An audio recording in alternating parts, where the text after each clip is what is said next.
Good morning, everyone! Welcome once again to Athena Games, and today we're doing something a little bit different as we step into a world of fantasy. I'm, of course, your regular host, Elliot Baker, and joining me, the expert, since he's the only one we could get at such short notice, is Mr. Gary Brown. Hello, Gary, welcome to the show. Hello, thank you very much. I'm pleased to be called an expert. The day will prove whether that's true or not. But, I hope you are, because I know a little bit about the Final Fantasy TCG. I mean, I played you in a game a while back, I believe. Indeed. So, we have... I at least have that under my belt, but that's mostly my experience. Whereas you've been playing the game for how long now? Well, since it came out, did the initial pre-release here at the store, and I've been playing as many games as I can ever since. And happy to be able to commentate on this today. Fantastic. Well, our first ever Final Fantasy stream. Exactly. Hopefully this is the start of an institution which will continue forwards. That was the idea. That's the idea, yeah. But yeah, we have, I believe, 7 to 8 players with us today. So it's a very small, modest tournament. Nothing too large. I mean, this is not regionals or a championship level event. Just literally every month we run a casual tournament on a Saturday or a Sunday for our local community. In addition to the regular Tuesday night kind of casual tournaments, where the weekend tournaments tend to be a bit more high level, but they're still casual. Yeah, the game's still finding its feet. I mean, we hosted a regionals here a few months ago now. We did, and we that actually got a very good turnout. Oh yeah, we actually were very surprised at how successful the regionals was here. And as the event coordinator, because I of course arrange all the events, I was thrilled when I heard the numbers and people were saying, "Oh, that's brilliant!"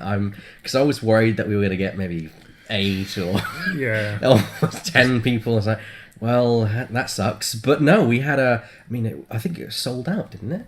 All the tickets we had. Very close to, if not, yeah. John has pairings for us. Oh my god, am I live on the internet? In his stream debut. Alright, so we have Johnny Ellis versus Hayley Dickinson, Steve Brown and Tom Webs, Paige Brown and Wilson Jean Wilson, and Jordan Brown with the bye. So you're the expert, you know what they're running. Yep. What would you think would be a great first game? But it looks like we're going to be able to see all 3 of the players today. So yeah. I'd be quite interested to see the first one there, Johnny versus Hayley. Johnny versus Hayley. I believe Hayley's on the 3-colour cadet deck, which I know won't be much to you. No, that's a complete alien new archetypes that's come out from the latest set. So I'd be quite interested to see that. And I think Johnny, I think he's on Ice Wind, so a lot of strong ice cards around. So that'd be interesting one to see. Okay then, Johnny and Hayley then, please. So do I need to release forms? Yes, if you would mind. Hand me that folder there, would you? Thank you. They should be in there. If they're not, then panic. Okay. If they're not, I will seek your advice. Thank you. So let us quickly just go over the overlay so I can actually start getting that set up. Actually, no, I'm not going to start getting this out because I know exactly what will happen. I'll put Johnny, and they'll sit on the wrong side. So that's it. That's exactly what will happen. Place your bets. Who's sitting where? Who's sitting where? Oh, I could place my hedge my bets on this one, but I don't fancy my odds. It never works out when I do X-Wing. That's probably worse. A lot longer to reset it all. Now. Yeah. I mean, with this, it's changing a name of the deck list and the person. With X-Wing, it's like, okay, I've now got to swap the entire list from the left-hand side to the right. Speaking of, by the way, if you're in the chat watching us today, give us a shout. Let us know what you think of the games that we're streaming, what you'd like to see, and if you'd like to see more Final Fantasy streams from us. I know it's certainly something which we're looking forward to. Hour-long rounds, I believe, aren't they? Yes, best of 3. I know sort of the official tournament system is best of 1. But for the purposes of these kind of things, we're doing best of 3. Gives the players a bit more chance to. Haley doesn't want to do it. Mm-hmm. Oh, okay. Okay, then. So who else do we have? Because there's someone you know who doesn't want to do it either. Yeah, Paige just doesn't really want to. So that leaves us with Steve Brown, Steve and Tom. All right then. Go. That's fine. That's pretty reasonable. We have a few people who request not to be on stream for personal reasons. No problem but it probably means we'll be following those 2 players around most of the day, which is perfectly fine. It means we'll get to see their decks in action against a variety of other combinations. Yeah, exactly. And I think so. We've got Steve, who's on Ice Lightning, I believe. And Tom, I don't actually know what he's got. Haven't had a chance to speak to him yet this morning, so that'll be interesting to see what he's playing. And how that matches up. As I say, Ice seems to be quite popular coming out of the new set. The weekly tournament on Tuesday, Ice just was destroying everything, a mono Ice deck. So it seems like that's a popular option. Whether people have prepared to beat it or not, we shall see. Yeah, I mean, that's partly what a small community like this will find. I don't know if it's a problem, but it's a little knack with little small clumps, is that people get used to each other's play styles and their tactics, Yes. as well as what kind of decks they play, and so you kind of get a feel for what your opponent might do, whether they're unconventional or whether they're more going for damage or trying to play the long game. Yeah.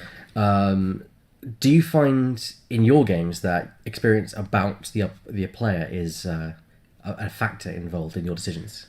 Yes, to some degree. Certainly, like you say, get to know people's play styles a bit, and I think, like I've a lot of the games that I've played. Hello, Mr. Yules. Sorry. Okay, never mind. I've sort of played small controlish kind of decks where you keep a lot of cards in your hand, and I've found that people will play against me when I've got lots of cards in my hands differently than if I've emptied my hand and things like that.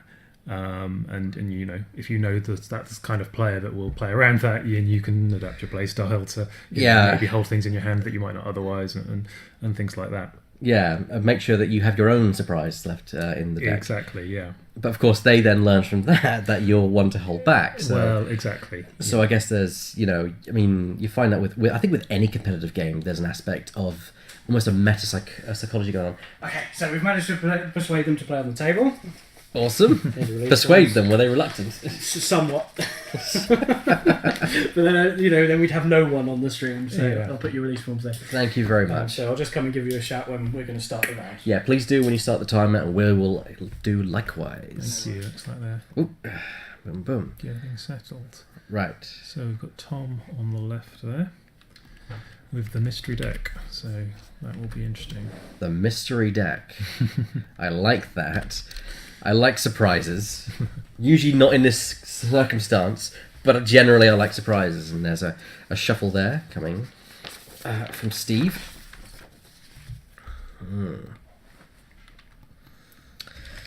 So what do you know about these two competitors? Because I've not interacted with them at all.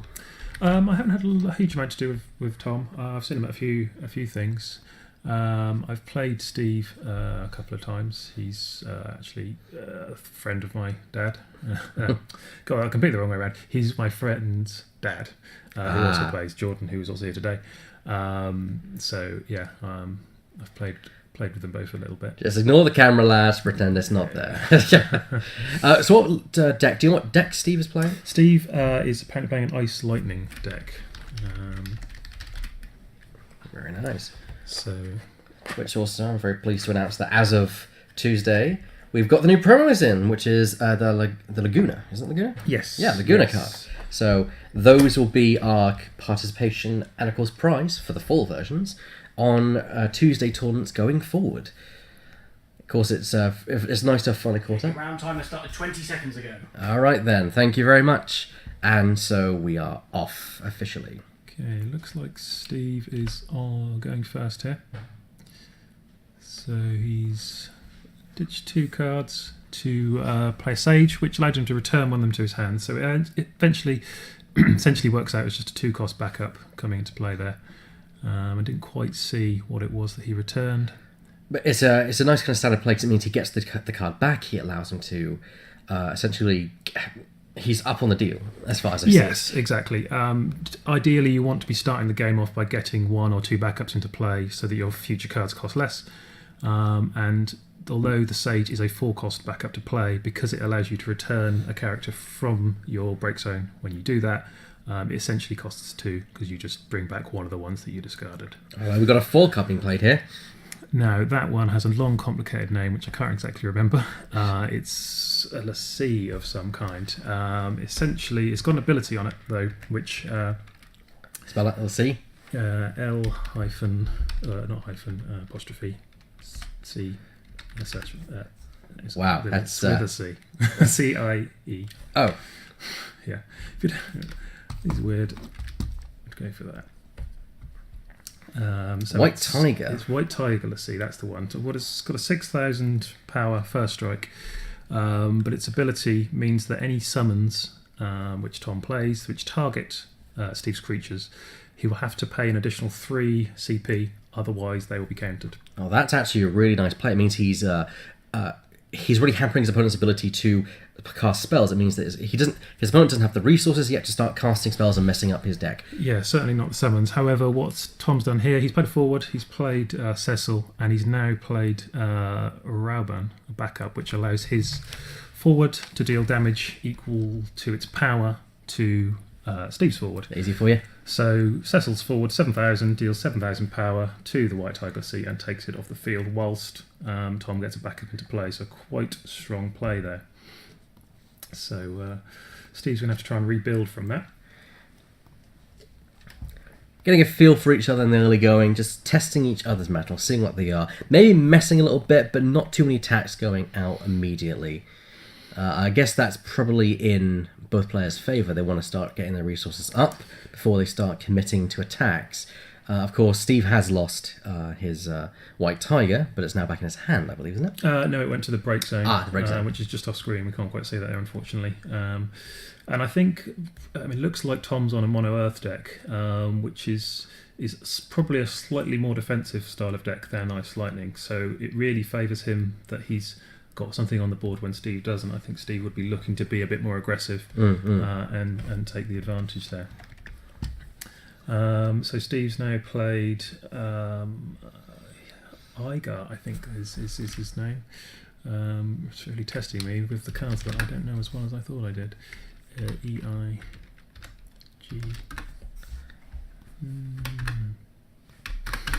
There we go. No, That's that's not his name. Let's find out who that is, because I can't remember his name. Oh, completely wrong. Zazat. Is that, yes. So that's 8,000 first strike, and he can get bigger if you control other of the Dawn Warriors. There is a Lightning Dawn Warrior, so Steve will potentially be looking to combo those up if he has them, but I can't see it in his hand right now.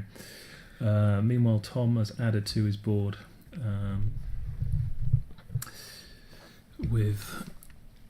See, I thought I knew every card in this game, and now suddenly I'm on camera trying to see what these things are, and it's testing me, the cards that I don't play as much. I think that's a Dark Knight. Yes. Yes. Dark Knight. For each point of damage you have received, Dark Knight gains plus 1,000 power. So that's not a bad card to be playing. It means that your opponent can start dealing you damage, but it means that if he's got to push past that knight, otherwise he'll be hitting back even harder each time. Exactly. He gets stronger and stronger as the game goes on. Right now it's only 5,000, but it's just going to... the further you push ahead, as it were, the stronger he is and the harder to get through. Steve has added Renoa to the field. Very powerful card that came out of Opus 2. I was just having a discussion about something there.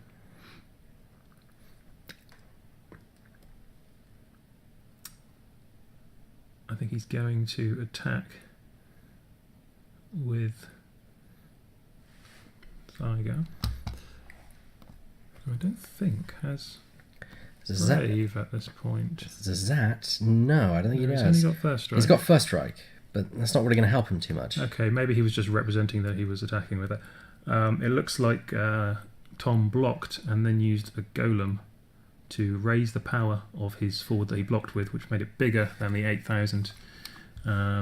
He would have raised it by 4,000 on defence, which would put it up to a 9k, which would have been bigger than the 8k first strike. And Yowza. broken it. So it looks like he's emptying his hand here, and that's Atomos. So that's just like the backup Rauban. It's going to deal damage to Renoa equal to the greatest forward he controls. But that does mean when Marino breaks, goes to the break zone, that does dull all of Tom's forwards, so he won't get any attacks here. So slowed him down, but again, Steve's board is empty. So okay, big play there. Odin, 7-cost Odin, getting to break a forward, takes out Cecil, but it does leave Tom free for an attack by the looks of it this turn. It's going to add Deleter to the board, just another body, and we're getting in for the first point of damage there. So that's a lightning. No EX burst on that. Oh, that's the one thing that I don't think Steve wanted to see come out. His deck is really based around lightning, and he doesn't really want to see her being taken out of his deck. It would Really, have been a nice hasty threat. Now he's just drawn another lightning, the new lightning out of Opus 3, which is 8,000 power. But it allows him to take an Odin from his deck, from his break zone, and put it on top of his deck. And what he's going to do there, he's taken the 7-cost Odin, which has the EX burst effect on it. So now, if Tom is to attack this turn, Steve can simply not block, if he doesn't want to, take the damage, and then the EX burst will happen off of the Odin, and he'll be able to break one of Tom's forwards. So playing that lightning really disincentivizes Tom from attacking this turn. it's a nice tactical advantage to get, especially after taking a damage. It means that he can try and hopefully dissuade Tom from doing any more and punch back even harder. Exactly, yes. And if he doesn't attack, it's still going to go to his hand. Now, he's going to struggle to cast it next turn. He's only got one backup and only draw one other card, but it will be there for later on should he need it. I think Tom looks like he's considering a party attack. So he's joined those two up. Steve, not messing around, he's just going to take it, reveals the Odin, and he's going to get to break one of those forwards. I think he's just deciding between the two. Exactly what you said he would happen. Surprising that Tom went for the bait. Do you think he just wants to try and push damage through and hopefully kill Steve? Possibly so, yeah. I mean, if he's got another play to make, he's just trying to keep the pressure on. I think he's going to struggle to get through Lightning if she stays on defence, because she's bigger than anything he's playing right now. He has played another one of the smaller Dark Knights, but at this point Steve's not dealt any damage, so those Dark Knights are just their base power level. But yeah, Steve drawing two cards and not having a play for the turn. From behind, doesn't want to make any attacks yet. Looks like he got two ice cards in his hand, and obviously no ice backups in play. Tom has played Ranger, I believe that is. Ranger. So it's a 2-cost backup. I think it gives something. So yeah, Ranger cannot be chosen one, by your no, opponent's abilities. It's not that one. Maybe it's not Ranger. It looks like a Ranger. It's. I've got the filter on. Yeah, there we go. That's why. That is why. There we go. It's that one. Okay, yeah, it's the one that can give an attacking Earth forward 1,000 power. Ooh. They can't use it this turn because he needs to pay an Earth to tap it, but it's going to help him to try to push through these bigger threats. Especially with those knights on the board. Once Tom starts taking damage, using the Ranger to then buff an already buffed attack is going to be damaging. Yes. And it's threat of activation as well. You don't necessarily have to use it. You can wait for them to block and then use it. Steve finally starting to build his backups now. He's played a red mage. That one can give things haste in future turns, so potentially powerful. It just looks like we've sort of hit a bit of a stalemate here. Chanel Music said he should have attacked and then summoned Atmos, so the attack goes through. Go smack him. We can't go through and smack him. They're currently in the middle of the game. I don't think we would. That would be a great idea. Yeah. But it's a fair point. It's a fair comment to make. Yeah. I think also, by the sounds of things, this is the first time either of these are played on camera. Probably a little bit of nerves.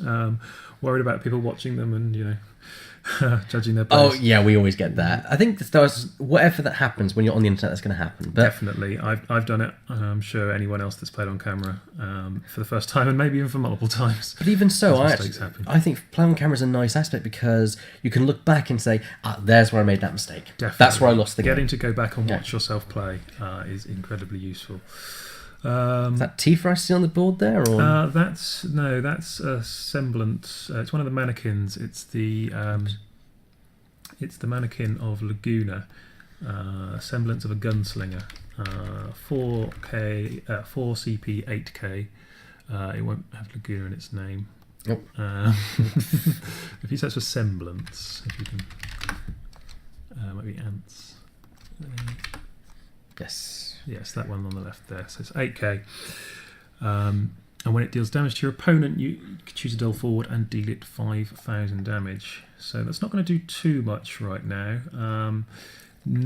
Tom isn't doing much attacking, so his forwards aren't dulling. But then Ice does have a lot of ways to dull things, so that could come up later on. That looks like Galuf, who is one of the Dawn Warrior. I don't think Tom will have any other Dawn Warriors in his deck because he looks like he's mono Earth. But I believe it is a 9k Brave. So certainly a powerful forward. But just been played this turn, so no attacks to be had. It's again, both players are very reluctant to attack here. Tom's gotten a few good early swings, however, it's Steve's on the back foot here. All he's got is there's no damage that we can tell. Yeah, I mean he's now that Galuf's down, he doesn't even have any attacks. Before he had half decent attacks, but didn't really want to make them because he would just get attacked back for more. But now there's sort of powerful things on either side. We might see Tom start to attack with Galuf now, especially if he's got the Ranger active. He's just going to add a 5th and final backup to the field. And what's he doing here? Looks like 4 mana, and there's another of the Dark Knights, which again is still just at its base cost at the moment.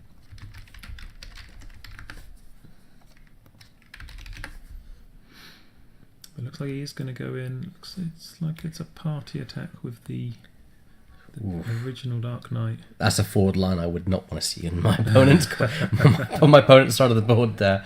Oh, do you think Tom might have this in the bag with his couple of early hits? He's certainly ahead, but he's got to find a way to push through. And it looks like okay. So yeah, Galuf was a 9k. It looks like Steve. No, that's not going to work. Steve has summoned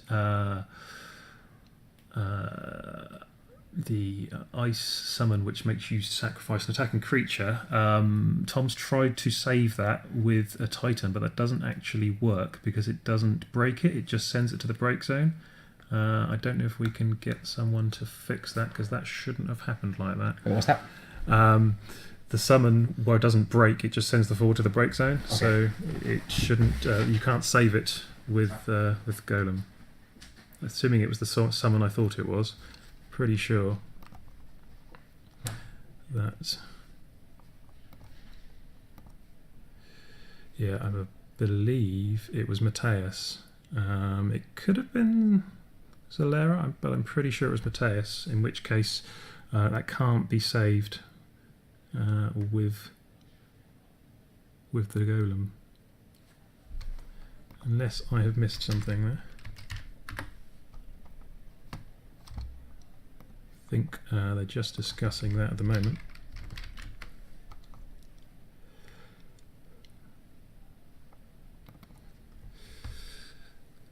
So we can see now that Steve has played the other Dawn Warrior. And he's attacked in.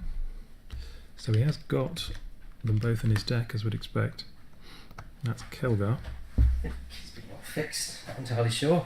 But carry on. Yeah, it looks like we've got Galuf back onto the field. We have got our casual. No, he was still so. It is a casual tournament. Yeah. I mean, if it was more high level, then we'd certainly be more fine. concerned. That's fine. Well, with 15 minutes gone on the clock already, Steve is still in the lead with 2 hit. Well, Tom is still in the lead, yes, with Steve taking 2 damage. Whereas, I don't know. It's surprising how quick the game can swing very easily, especially with a good forward. I mean, with a forward line like that, I don't think Tom is going to be having any difficulty, but you never know. Change that. It looks like Steve played Kelgar last time with haste, hasted it in with an 8,000. No good blocks to be had by Tom, so he took the damage. Cut slightly off screen what it is. Can't can't quite tell, but it doesn't look like. It's Iridia, so it's a backup. No EX on that. So now Tom's got back in for 4th point of damage there. Not revealed an EX. And his second main phase. That's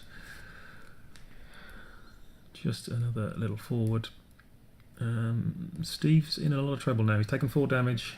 He's not got anything that's big enough to block. No, the Gallop. he's in real And difficulty. the problem with this sort of game, once you get behind, it's very difficult because your opponent can just start doing party attacks, which means even if you have a big forward, they can just party 2 smaller things together, and you don't really have any good blocks. At least he's starting to get more forwards onto the board now, but I think it might be a little too late. I think so. He's going to struggle to. He's going to have to get to the point where he's just putting blockers in the way.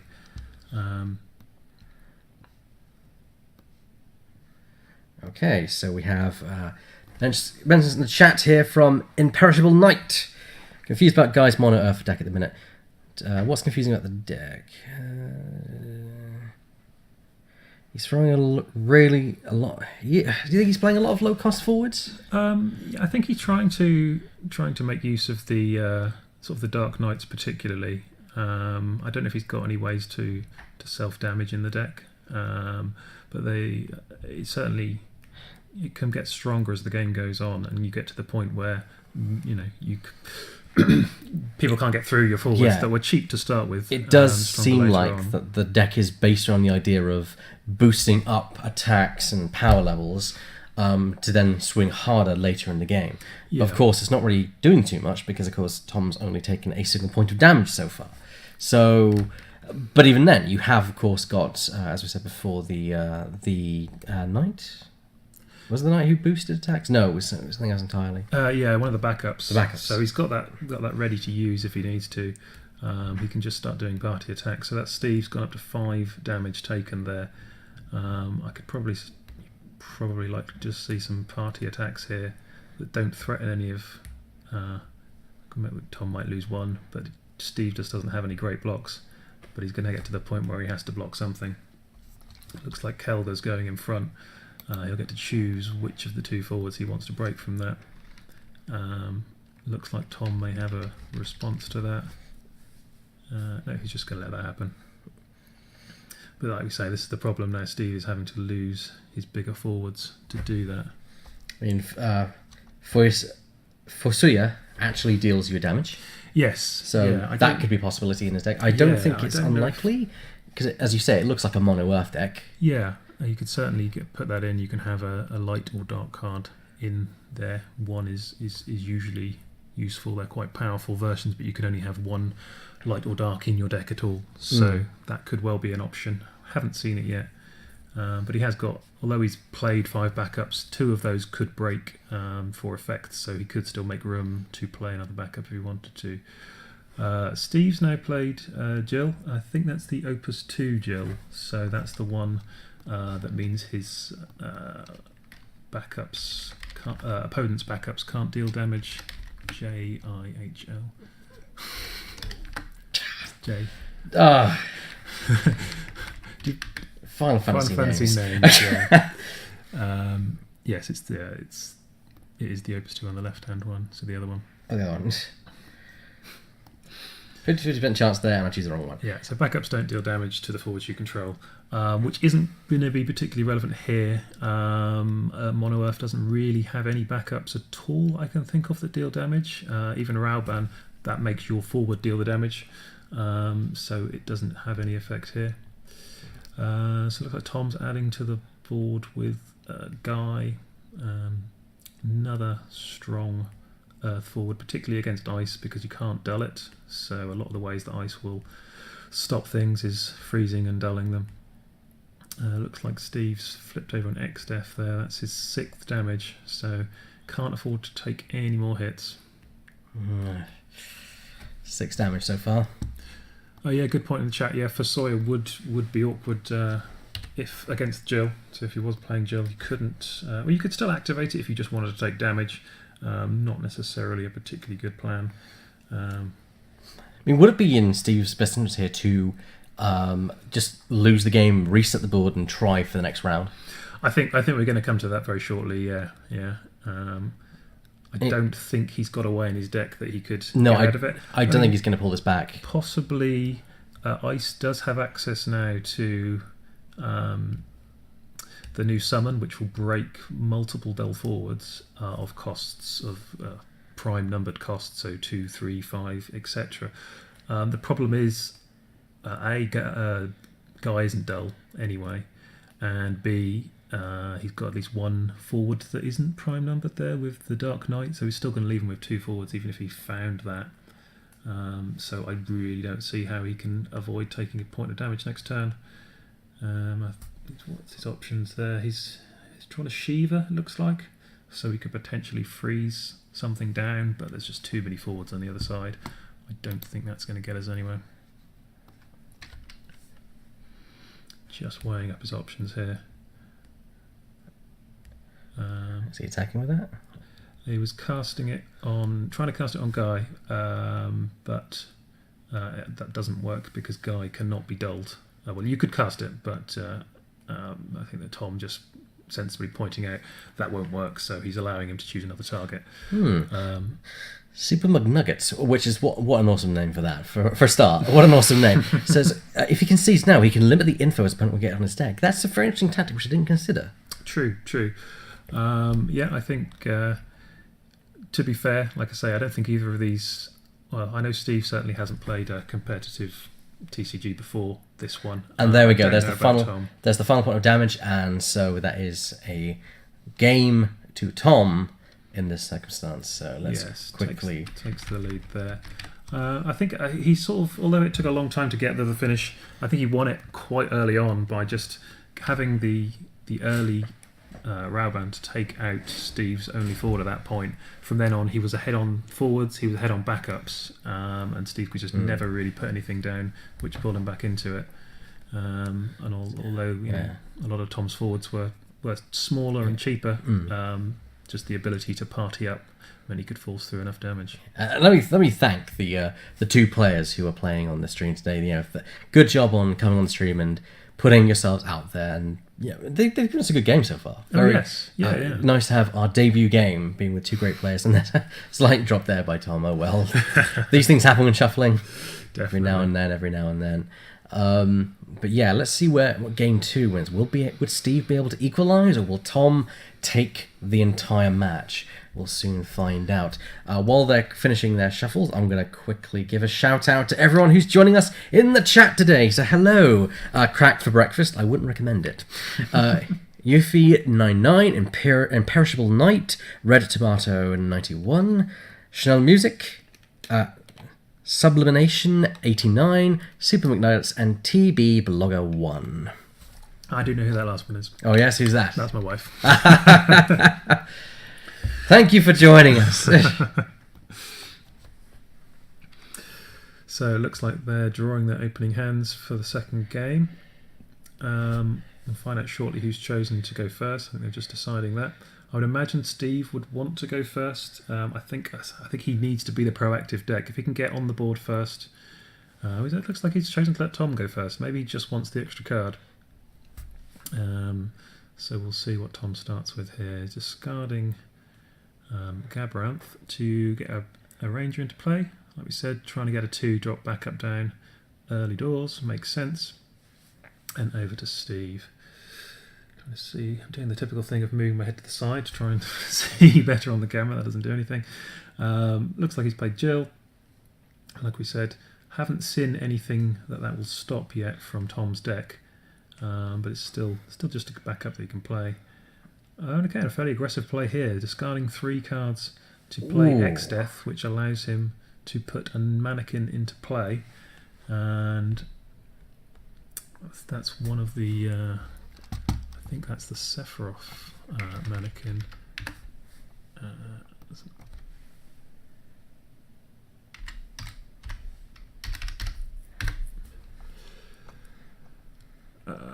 Yes, Imaginary Champion, I believe. That looks like the one. When Imaginary Champion enters the field, each player discards 1 card from his or her hand. And that was quite a strong play because at that point Steve had emptied his hand anyway, so he didn't have to discard anything. Tom was forced to discard a Machinist by the look of it. The 2 drop back up. So That's actually really good. It means Steve's ahead on that exchange. He doesn't lose anything, whereas Tom does indeed lose a card, which could mess up his entire plan. yeah, I mean it's somewhat risky to dump your hand so early, but you're probably not going to get punished too much against Mono Earth. The biggest problem with that is if they manage to bounce things back to your hand or break them outright. Earth doesn't have many ways to do that without having a forward in play already. You just found the notch in the table, boys. So one of the nails are. Anyway, sorry, Gary. That's all right. No. So I think he's relatively safe to put his hand down like that. And as I said, I think his deck wants to be aggressive, especially with the dull and freeze effects that you have in Ice. Playing those is just going to be able to force you through damage. Now he's played Snow there pre-combat, and that's going to allow Cecil to... Oh, I think he missed that. He could have used Cecil's ability on him. Says when you take damage you can deal 5,000 to something. Oh, I think he just realised. They can't hear us, I will say. Yeah, they can't hear us. We are 2 rooms away. But taking the point of damage there means that Cecil gets to deal 5,000 to an opposing forward if you wish. Snow being less than 5,000 means he's just come straight off the board. Unfortunately for Steve, would have probably worked out a bit better for him if he'd attacked first. So it looks like Cecil's coming in for an attack. Does Steve want to block? No, he's just going to take the damage. Reveals the 4-cost Odin, so no EX coming off that. Well, this is a bad show. I mean, it all snowballed once he took that 1 damage last game. I mean, he's at this point now, he's got two active forwards, no blocker on the other side. Tom's got some cards in hand, so he could be representing some kind of trick. But I think he's probably going to safely get in for a couple of damage this time. Just reviewing his options. He's got another X-Def in his hand, which is slightly awkward. Not one he's going to want to be casting. It looks like he's just playing out the semblance. So it's another mannequin that's going to make X-Death that little bit bigger. They're just counting up exactly how big he is before he decides to go to attacks. So X-Death is coming in. Someone's made a good point. It's not a may. When you see damage, choose 1 forward. Opponent controls you. Oh no, you may deal at 5,000 damage. It's not. It's compulsory to choose a forward. It's not compulsory to deal damage. Yeah. Not that there's many reasons why you wouldn't want to. Yeah, of course. I yes. can't think of any, to be honest. Why would you choose? I'm not going to give you that damage. There's cards that you wouldn't want to target, such as Kuja, who would make you discard if you target him. But you have to target. If he was the only forward, you would have to target him anyway. You just wouldn't have to deal him damage. So yeah, it's a fair point. So I think Steve got in for a couple of points of damage there with those 2 unblocked attacks. I think he's probably at 3 damage overall. Yes, yeah, he is. He's taking the lead in this one. Starting to claw this one back, possibly. Aggressive approach may well just pay off for him. I thought that's what his deck would need to do. Looks like we've got a Rauban here, so Cecil's going to get to deal damage to one of Steve's forwards. I think the only one he can actually... or did he play... did he play a golem first to make the power a bit bigger? I think he did. I think that was what was going on there. So I think he played a golem initially to raise the power of Cecil by 2,000. Then used Rauban so that he could deal 9,000 to one of Steve's forwards. Shows the 8k semblance. But he's still not in a great shape here. He could possibly block and trade for the imaginary champion if Steve decides to attack with that, but he still doesn't have any good ways to deal with X-Def. I think he's just going to keep on coming in. Shot music. He should have done the 10k to X-Death. What's going on? Sad face. I don't think it would have been 10k. because Cecil is 7k naturally, would have gained 2 from the golem, so I think it would have only been. The ranger could also get him an extra 1 if he sacrificed a. Oh, I think I know what you mean. When you're taking the damage from it from being hit last turn, he could have done 5 to X-Def twice off of Cecil. Yeah, that was a good point. Good point. I'm not sure where he chose to put that. That's worth noting. Again, this is a casual tournament. These are, I don't know whether these guys are played in a high-level event, but yeah, I'm not sure. Not sure, to be honest. But certainly, like you say, the pressure of playing on the camera. Oh, yes. Surprising and what it that. adds to you. Oh yeah, I get that. I mean, and even just playing a game versus standing next to someone watching the game, you always see things that the players don't see. That happens time and time again. Oh yeah, of course. As spectators, as a spectator, when I've been here in the booth doing commentary for whatever game, I've seen a lot of weird things happen. Like, why did he do that when he could have done this? How are you finding Opus 3? It's interesting. There's lots of new stuff going on. Like I said, we've got all of the Type 0 cadets, which I've played against a couple of those decks during the week. It seems really strong. I think that the toughest part with that would be working out what the balance is, because they're in 3 different colours, and to get the most out of it, you probably want to be all 3 colours. But it's going to be tricky to know whether it's too inconsistent at finding those colours, and whether just a 2-colour version of it in any of the 3 possible combinations of those 2 is the right thing. And there's just a lot of powerful effects that are coming out of this set. So it looks like Steve has added a Squall to his battlefield and is going to attack with X-Death. The Dark Knight, so how big is that currently? I don't think it's big enough to take down X-Death. Plus 3,000 at this point. But he's then breaking one of his backups. So it was the 2-cost Dark Knight.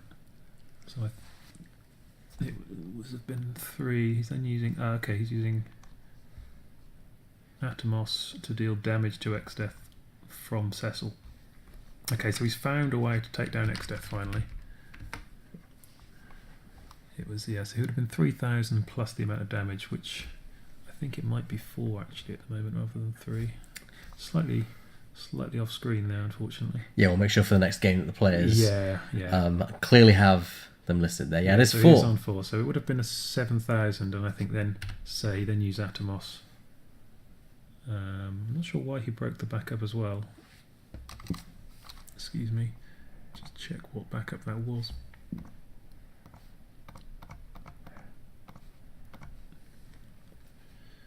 It was the summoner. So he spent 2 mana and broke the summoner to cast a summon of 6 or less without from his hand, which was Atomos, which then dealt damage to X-Death to finish him off. However, Steve, strong play there, played Cannoneer to dull and freeze both of Tom's backups, got to attack him with his 2 forwards, putting up to 6 damage, and now Tom now has 2 dull forwards now. They won't untap on his turn, so now he's got to either deal with both of the forwards of Steve's got, or get a blocker down that is big enough to overblock both of them, or 2 backups that can both jump in front. Steven managed to claw this possibly into a win. I mean, Tom might be able to swing it back, but I really doubt it with the way the board is looking right now. So that's just the one forward he's got there, but that is 8,000 power. So that is bigger than both things Steve's got. He could just go for a party. If he doesn't have any tricks, he could just go for a party attack, force the block, only lose one of his things, but then both of Tom's things are going to untap. Let's see what options he's got in his hand. He does have Jill there, but it's Fane, sorry. But that's going to dull 4,000 power things. It doesn't have any. Squall, I suppose Squall is big enough. Is he big enough to come in for an attack? I think he gets bigger based on the number of dull forwards.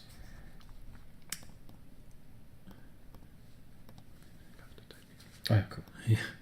Boom, boom, boom.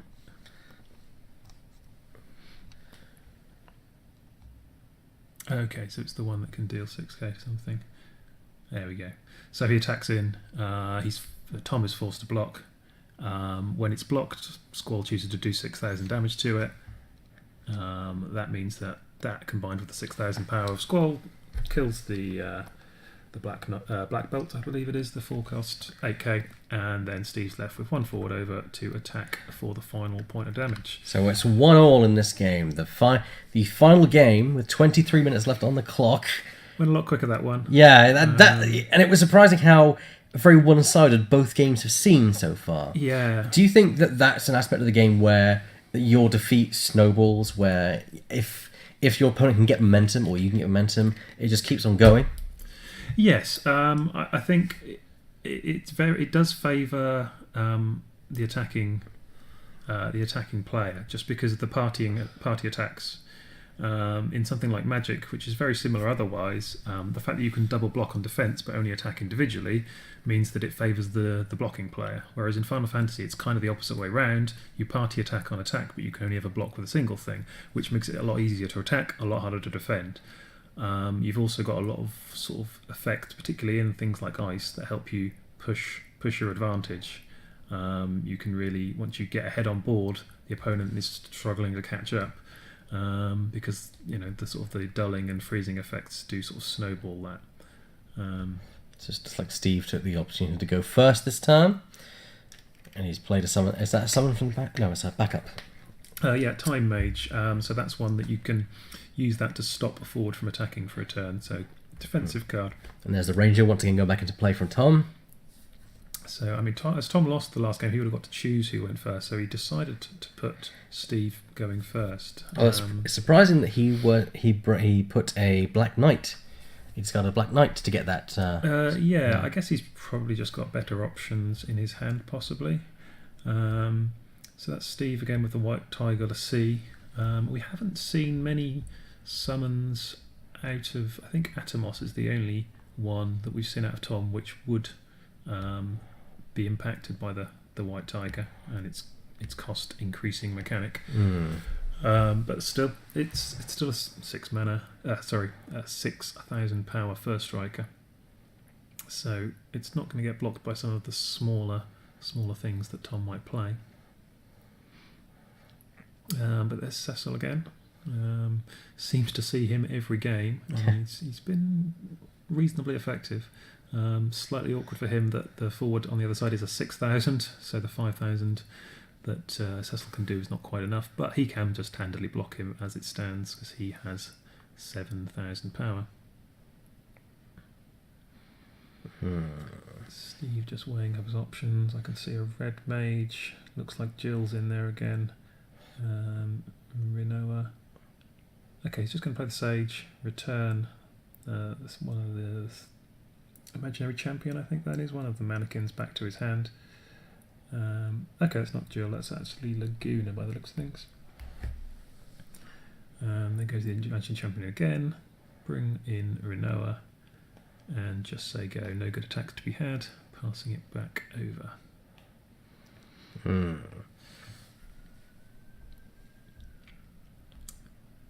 So, what are you hoping to see from Opus 4?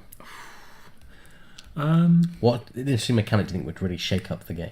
Well, I don't know if it's coming in Opus 4, but there's been talk of monsters as almost just like a whole new mechanic, which was apparently in the original Japanese version of the game, Chapters.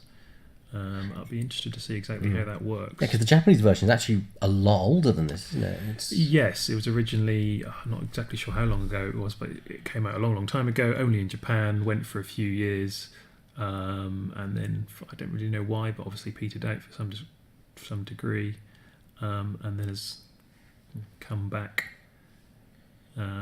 worldwide with, I think, lessons learned from the Japanese one, from what I can gather. I think anytime you do like a second edition, you do learn from your mistakes.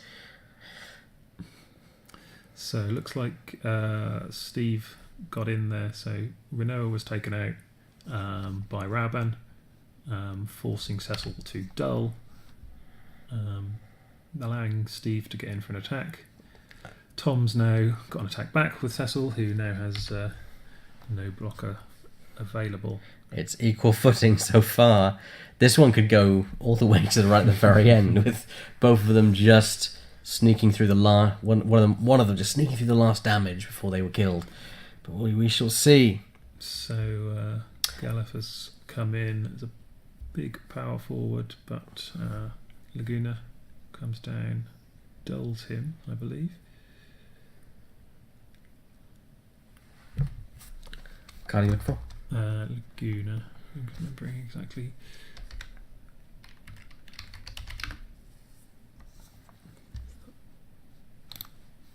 Yeah, so when he enters, you can dull a forward. So dull down Galef, and then is attacking again in with the White Tiger C. Puts Tom up to 2 damage. But I think Galef could be a problem long term if Steve can't deal with it, because it's just bigger than most of the things he's got going on. I think he does have plenty of dull effects in his deck. Yeah. Imperishable Knight says, I'd like to see epic cards brought into the game. Oh, equip cards. Oh yeah, equip cards. I don't like epic cards. How can I read equip as epic? There's not even a C in that. There should be some epic equip cards. That would be really epic good. equip cards. That would be amazing. Equip cards. So yeah, like cards you equip to other cards. I assume so. You could represent some of the iconic weapons and things from Final Fantasy games. Yes, that'd be an interesting way to go with it. I wouldn't mind, equipping a Buster Sword onto Cloud. Yeah, I could see that happening as well. Yeah, and it'd be great if it gives you benefits, but if you give it to an actual specific card, it gives you even more benefits. Yes, sounds like there'd be a lot of potential game design space within that. So Galef got in 2 points of damage taken each now. Looks like Steve's picked up Mateus there, so that's potentially a way to deal with Galef going forward, which is something potentially quite important, because he just doesn't have many ways to deal with it. Apparently they were in the original version of the game called item cards. Oh right, okay. Of course, with the term equip, you could probably go more generic and have them be even abilities, like Omni Slash, things like that. Yeah, I suppose they're kind of represented in the game with the special abilities already. Yeah, true. Cloud true. does have his Omni Slash, so it looks like lightning has come down for Steve, dulling Cecil and opening up some attacks. I believe that was another another 2 damage going through there. It's 3 and I think Tom might be up to 6 now. Oh, it's 5. It's 5. So. Ooh. So, and lightning comes in and rains down fire upon her enemy. Slightly unfortunate for Tom. I think he's forgetting about that second ability on Cecil there. Would really have helped. He could have taken out lightning and possibly one of the other forwards with the damage that was being. Would have had the option to do that. Yeah, whereas you damage, choose one forward opponent controls, you may deal up 5,000 damage. Yeah, he could have taken out, probably with the 3 damage taken, he could have taken out lightning and then one of the other ones. So that probably could cost him the game. He's going to struggle to come back now. He can't afford to take much more damage, so he's not going to get that ability many times. He's brought down Guy, so that's 8,000 brave. So at least that's not going to get dulled down. But I don't think he's going to. He could go for an attack. He's got to deal damage at some point, but with the amount of dulling effects in Steve's deck, I don't know if he can afford to risk it, and especially when he can only take a couple more points. And we've got 15 minutes left on this round, which should be plenty of time to see Tom go through and maybe pull this back, but Steve is probably the one who takes this with doing 5 damage to Tom with very little. I mean, 3 is being dealt to Steve, it's worth saying, but Steve is still in the lead. Yeah, it's looking like it's turning into a race. Steve did get lightning EX happen there, but no Odins in his graveyard, so couldn't take any advantage of that, unfortunately. Let's see who blinks first. Indeed. He's drawn an Odin now. Turn too late. One turn you getting that. Oh, that's awful when you do that. I think he's going to use it straight away, probably taking out Guy. Yeah, that's the only target for it there, because Galef obviously costing 5 and the limit on Odin being 4 forwards.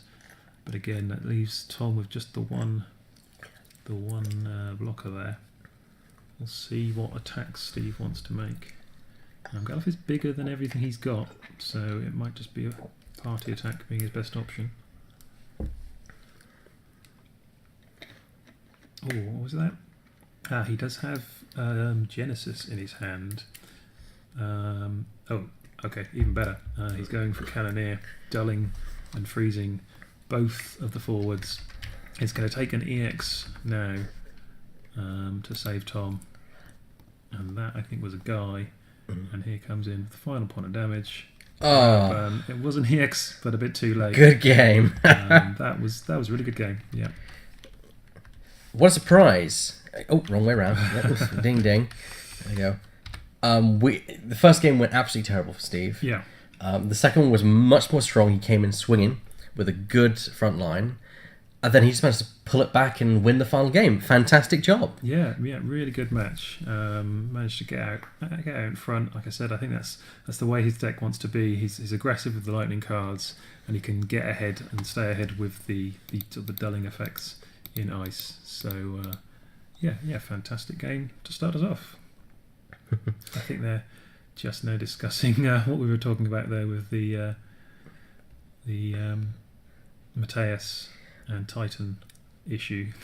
It's always interesting to go back and discuss things with your opponent or other people and say, okay, here's where I think this could be better, or where I could have improved, or what went wrong, or an interesting discussion like how cards interact. I get that a lot in.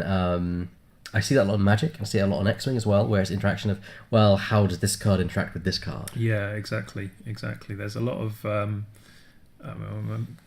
keeping up with the forums and Facebook groups and stuff on the game, and there's a lot of things that get discussed, and a new card comes out, and suddenly people go, how does this work with this? How does this work with this? And unfortunately, there has been some not issues, but we didn't get comprehensive rules for a long time. We've finally got those now, but there has been still a few little problems with those or omissions from them. The game is still, it's less than a year old. So yeah, it's very working early on days, things. And it's obviously it's Japanese originally, so I think some of the stuff is just translation things. One of the cards in the new set, it's just come about that that's worded slightly wrong, and I think it's just the Japanese card's worded correctly, and the translation is just slightly off and means something slightly different in English. So, but these sort of things, they're interesting. I certainly like talking about them and discussing them with people. That's fair. I'm going to be right back and check on how things are going out there. I'll leave you in the capable hands of Gary, who will probably discuss various things with the chat going on right now. So if you have any questions or anything you'd like to discuss with us, just pop it in the chat. Let us know that you're watching. Say if you'd like to see some more Final Fantasy stuff from us. I'll be right back, and I'll leave you with Gary. Thank you, Elliot. So yeah, hopefully you enjoyed that first game. What I might do now, I think somewhere I have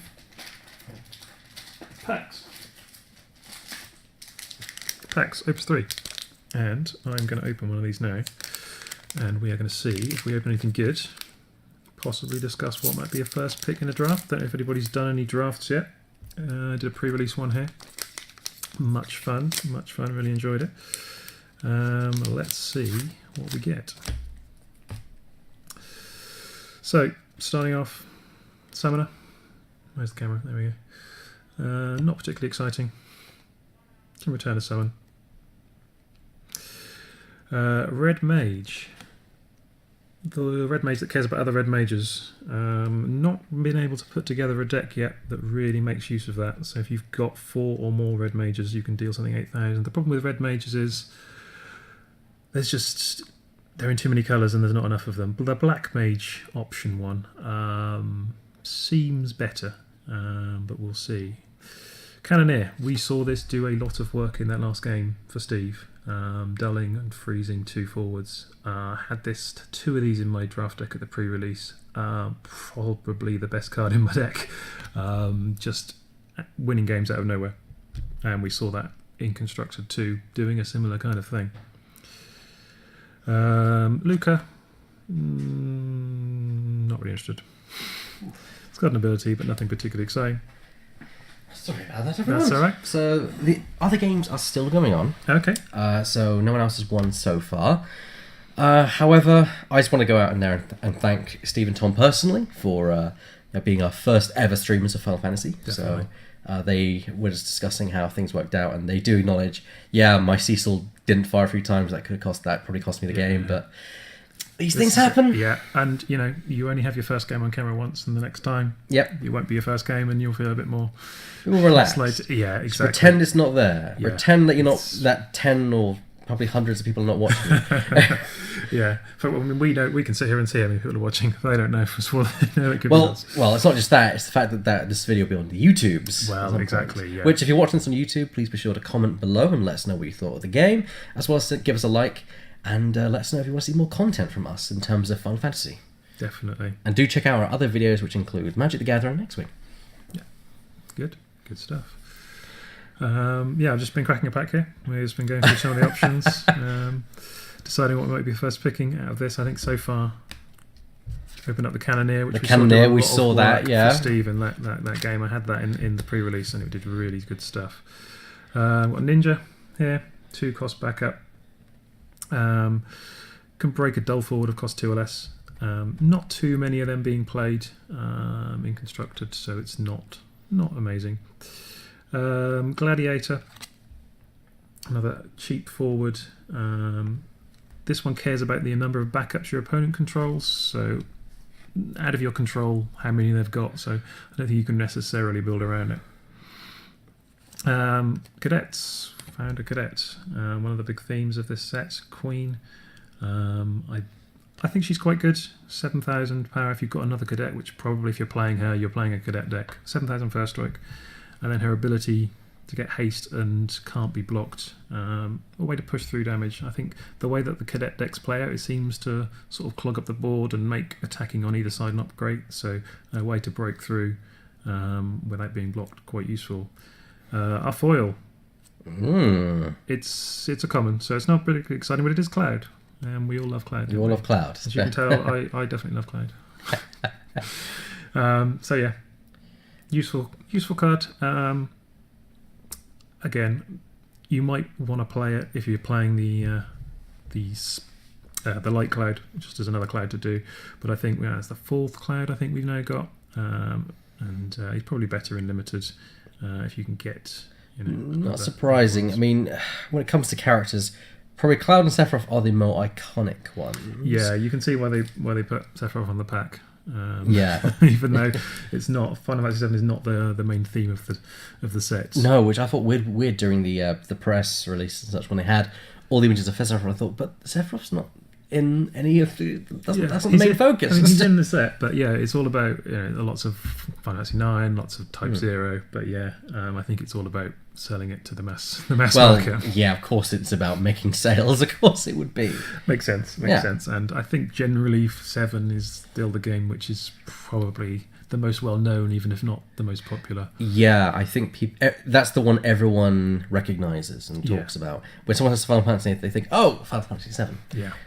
It's the more well known. I mean, it's the one probably which has the most spin-offs. It has the most movies made about it. Yeah, we're getting the remake of it. Well, who knows when, but eventually. To be concluded, I think is the main sentence there. Is that how you got started into the TCG? You're interested in the video game? Yeah, definitely. I got Final Fantasy 7 was my first one, which is partly why it's probably still my favourite. I got that when I first got a PlayStation way back when. Played it to death because. Partly it was my only game because I got it with the console, but yeah, just for a game to start for a starter game, that's not a bad start. Yeah, certainly get your money's worth in hours. Oh goodness, yes. Played it many times since, and just played every game since then. Gone back and played all the original ones. Just sort of fell in love with that universe and those types of games. Well, I find it interesting that the FF universe is self-contained. All the games are self-contained. They have a little bit of a link between them, like there's always Sid and such, but they're unique universes. Yeah, you can pick up any one and not. You don't have to feel like, I don't know what's going on because I haven't played, the first 14 of them.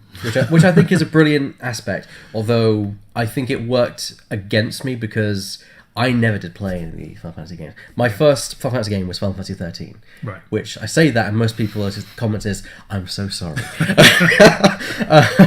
It doesn't have the best reputation. No, it doesn't. I think it's mostly. I don't think it's inherently bad. I think it's just it's not very Final Fantasy. It takes a long, long time to get to an open world, and up to that point, it's incredibly linear, and that's not what people like. And the battle system was moving over to this more active kind of version from the turn-based stuff. There are times when a linear storyline is fine, and I think it can work for Final Fantasy, but it's a little small intro and then spread the world open. Yeah. Teach players what they need to do. Don't hamper them for so long. Yeah. Because then by the time they get to the open world, they're like, well, I'm kind of bored by this stage now. So this is it. Yeah. Yeah. But I think 14 is definitely revitalised some people for it. I'm thinking about picking up 14 and thinking, well, maybe I'll give Final Fantasy another shot at my heart. But then that'll be another series I get into. The only series that has links to it that I've ever been interested in is of course Kingdom Hearts. Oh yes. Which I'm very surprised there's not been a Kingdom Hearts variant cards come out for this yet. Yeah, I guess that's when you have to get Disney involved and. Well, I mean, like of the characters. That's a weird one because it's still owned by Square. Yeah. I suppose the non-Disney characters from that game. Yeah, I don't know. I guess it's all behind the scenes stuff, isn't it? Yeah. I don't know whether there was any in the original Japanese release. I don't think I've ever seen any. I'd be surprised if there was as well. But, yeah. Just food for thought. But especially given that we've got Kingdom Hearts 3 is 3, isn't it? Yeah. Again, coming out to be concluded soon. Yeah. So that seems like it's a plausible time to do cards that tie into it. But then they didn't do that with 15. I thought there was going to be 15 cards in either Opus 2 or Opus 3 to tie in with 15 coming out, and they didn't.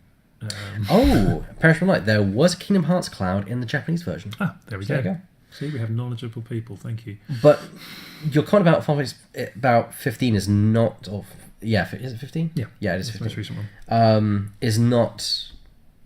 You've got a good point that there really you would expect there to be some kind of tie-in element to that. I was really expecting it. But then you also have to consider the timeline of production of things, because usually in the production of games they're usually 2 years ahead. Yeah, that's true.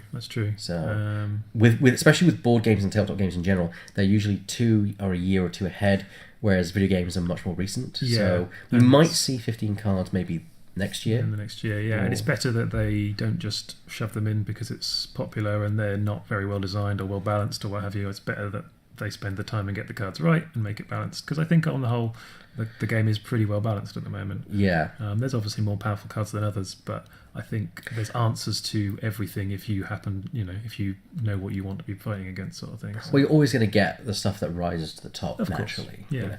Any game has an element of these cards are really good, these cards are really bad. Exactly. Otherwise, if everything card was at the same power level, there'd be no.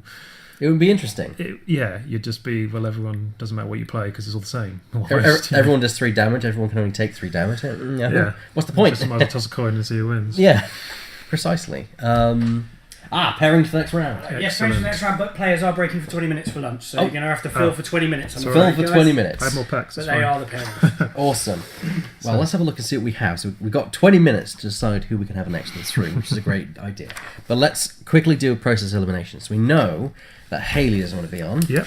So we can eliminate. So we can eliminate. She's up against Tom in the next round. That's so a we've already no-no. seen Tom, so that's okay.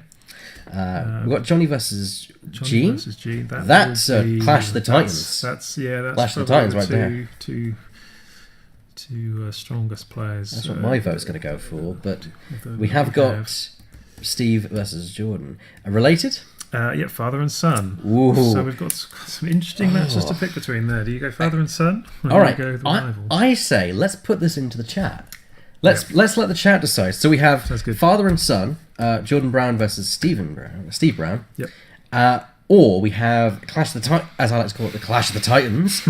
Johnny Ellis versus Gene Wilson, who are probably the most experienced players. Both been playing since the start of the original pre-releases. been playing heavily, gone to most of the tournaments here. I would certainly say. I think Johnny came top near top in our regionals, didn't he? He missed out on the top 8. He came 9th. Ooh. He just missed out. He was the highest. Paper cut. Yeah, that was gutting for him. Didn't Gene do very well as well? He did. I think he came out with a positive record as well. He's won various of our small tournaments here. He's also gone down to other to Hatfield, where they host some tournaments, participated in them, and done pretty well down there as well. Yeah, he's very well known in the local in the community as a large. Yeah, he's really been trying to encourage people to get into it as well. So. Are any of them playing water? That's a good question. I might go out and find if that's possible. Do you know? According to my list, I don't have anybody on water, and we've just seen Tom, haven't we? Who was also not playing water. So unfortunately, no, that's the one element we do not have represented at all today. Is there a reason for that? Is water not considered that powerful within the game? And I think it's good. There's a lot of interesting new options with it. Like I say, we've only got 7 people today, so it's not a huge representation of all the options available. Like I say, ice has seemed pretty popular, and I say also the cadets. So that kind of no cadets in water, so you're off that kind of colour anyway. Yeah. Yeah. Are you one of the people who comes to our Tuesday night events? When I can, yeah. I can't always get here as often as I'd like, unfortunately. But yeah, I've been a few times. Say, managed to come down this week. I think I can probably come down next week as well. That's awesome. What do you think of our new Tuesday evening events? Because originally at the start we wanted to start doing it near enough right away. Yeah. But of course we did want to see how the game would evolve first. However, that then led into, of course, supply issues, because I don't think Square were expecting the game to be so popular.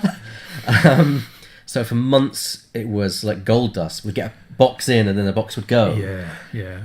But now finally it looks like they've realised, okay, this is the kind of production we need. This is the amount that we need to provide to our suppliers. It seems like there's enough to keep everyone happy, at least in this country, I think. At least here, yes. America are still having problems, so we won't say it's all sorted for everyone, because I know there's still problems over there. Okay, mostly sorted. But yeah, then. Certainly from this country's point of view, I think there is enough product for everyone now, which is great news.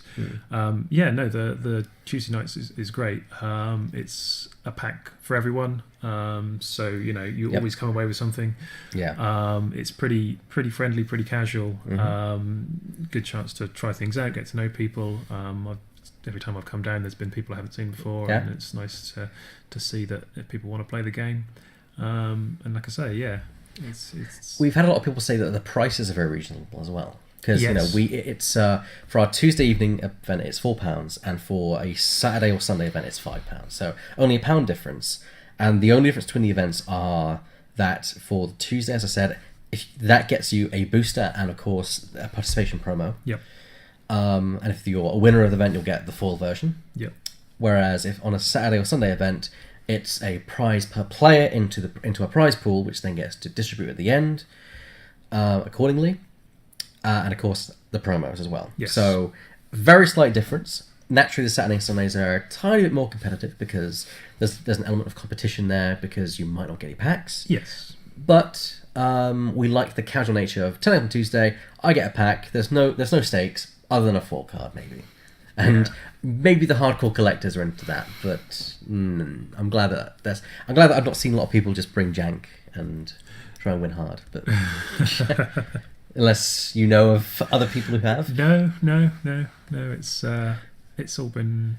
It's a really good community. I've met people that are doing this that I didn't know before, and become friends with them and what have you. And it's nice to have someone to play, because it's a new game. Like you say, it's still in the developing stages. It's taking slowly growing, but I think the fact that all the supply problems at the beginning shows the demand is there, and it's great that we've got somewhere that we can come and play. Oh, the demand is certainly there. I mean, like I said, I was so pleased with how the regionals went, and very good support on prize wise for the regionals as well. Oh yeah, which we were shocked about, and it was even shocking the fact that we applied for the regionals, but it barely cost us anything to run. Yet we got these amazing prizes in there. It's like, wow, we're getting this essentially for free to give away to someone. Wow. which I believe it was a Sephiroth figurine, a DVD of the soundtrack, and a bust of lightning. That's what it was. Right. Yeah, yeah, it was really good support. And like you say, it showed the popularity of the game and the amount of people that we had to come from. Lots of people from as far as London and possibly further. I didn't speak to everyone, but there's we're all sorts of people from all over the place that come down. Wanting to try and qualify for nationals. Yeah, well, and the nationals was a pretty quick affair because we only found out about the regionals about a month beforehand, and so it was like a quick find space, and so that was me madly restructuring events for the month to try and fit Final Fantasy in, and glad I did because I was starting to think, can we pull this one off? And thankfully we were able to find space for it, and and it's good because the event that was also being run that weekend had to be cancelled. So it meant that Final Fantasy had a lot of space and needed that space in the end. Yeah, definitely. And we're lucky, I've said it time and time again, but at Athena here, we are so lucky with what we have. The play area, I've been to other stores, and you are on a shop front, a few tables crammed in, you're squeezing past people, and it works, but it's you really makes you appreciate what we have here. That there's a shop area on one floor, which there's playing area down there to some degree, and then you've got a full floor above that with rows and rows of tables, plenty of space, and then there's even a floor above that which gets used when need to, doesn't it? Oh yeah, so, I mean, this place used to be a club. It used to be a working man's club. Yeah, exactly. Until it got bought out, it couldn't sustain itself, and eventually we bought the property, or we say we. I'm not the owner. I'm not the owner. The royal we.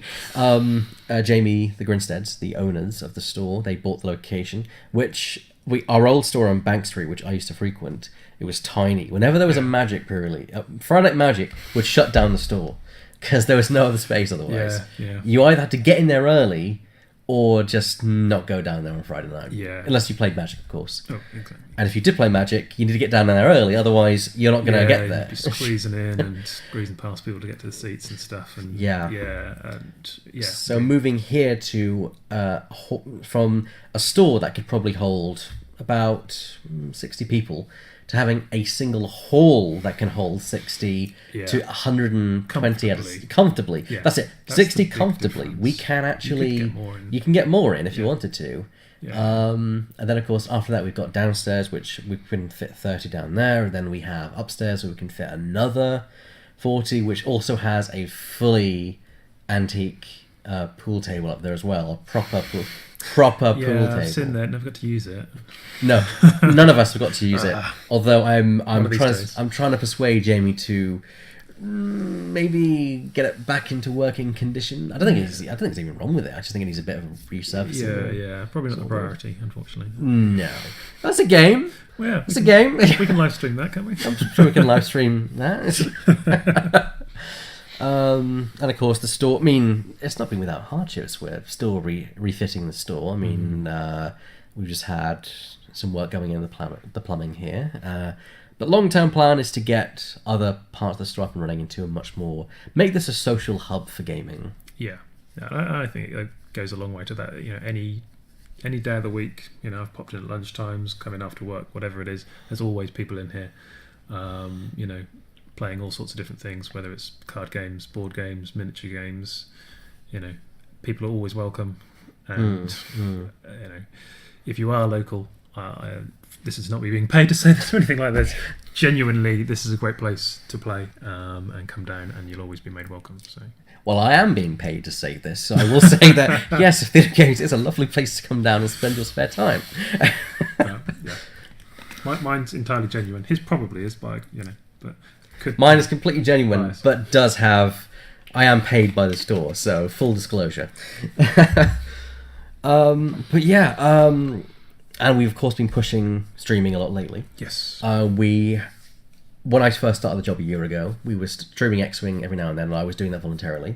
When I came on as an event coordinator, I really pushed hard to have that an official stream, and it turned into an official stream, which we did. We do one every month for X-Wing for the tournament, and then every other Wednesday.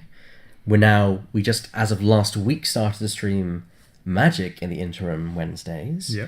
And now, of course, we're streaming Final Fantasy tournaments, which hopefully this will become a normal thing if we can find another commentator, because as much as I love being here, I think you could benefit from someone more experienced with Final Fantasy. Yeah, it would make sense in the long run to try and get 2 Final Fantasy people on it. Star Wars Destiny's on the cards. We have a lot going for that as well. Yeah. Warhammer, I'm looking into trying to get that streamed, which that's going to be a task and a half. But we are increasing our portfolio for streaming material, and I'm glad to say that Final Fantasy is the first experimental one, as it were. Speaking of, guys, if you're just joining us, we have got a short lunch break, which the players are indulging in right now. We don't get one because we're hardcore. We're hardcore. And you might be able to... If you hear rattling, it's not chains beneath the desk. It's simply our enthusiasm for... it's our bracelets. Fashion statements. But yeah, I'm glad to do this. I mean, you pushed me very hard to make sure this happened as well. I was keen to get it up and running. I've been heavily involved with Magic for a long time. When this game came out, I've been trying to get involved with it, and I think initially someone mentioned it in terms of the regional. Someone attending raised it, didn't they? And I hadn't even thought about it. And then when I saw that and thought, that seems like something great to happen to help encourage the game. And it was a brilliant idea. The only issue is it was because of the short time we had to sort it out.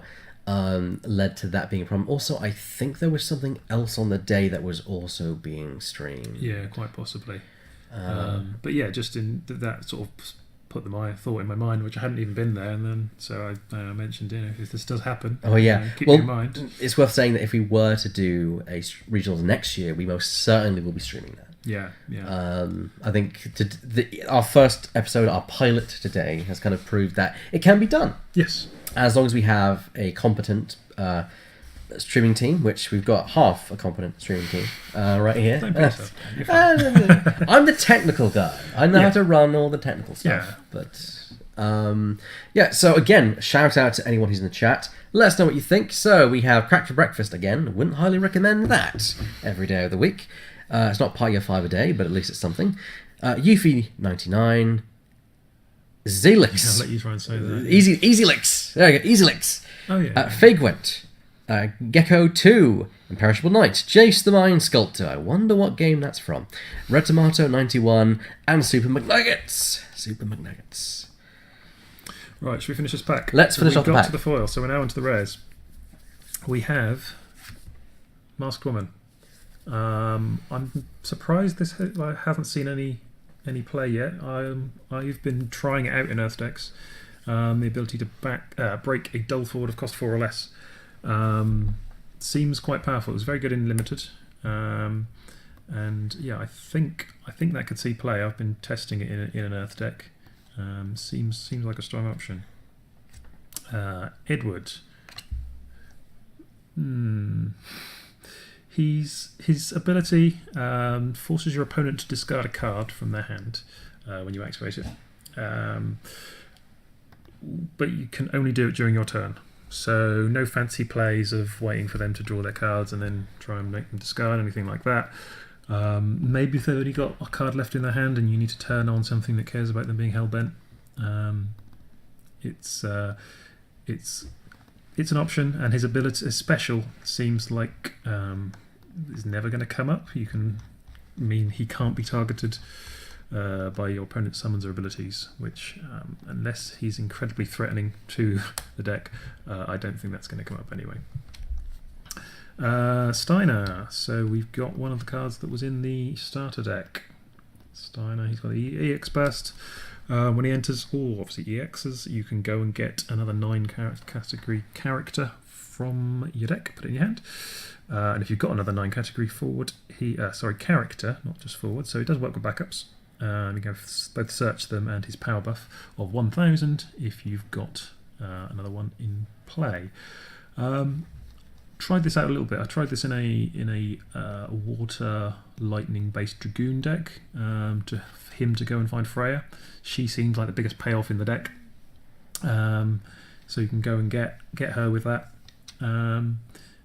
But 5 mana for a 7k, it's expensive. It's nice that it has an EX burst, but I think you really have to be playing on the 9 synergies to make that work. And our hero, it is a hero, unfortunately, not a legend. King Tycoon. Anyone excited about this card? I'm not. Why are you excited for it? What's so bad about it? I don't know if it's necessarily bad. You can search when it comes into a 3-cost backup in wind, where you can search for a Faris or a Lena. I've not seen a deck that I want to be necessarily running Faris or Lena in yet. Lena does seem quite powerful. The ability to reanimate something, essentially bring something back from the break zone into play. But I think you've got to have something that's very worthwhile getting for that. Some kind of enter the battlefield effect, or sorry, using Magic terminology, enter the field effect.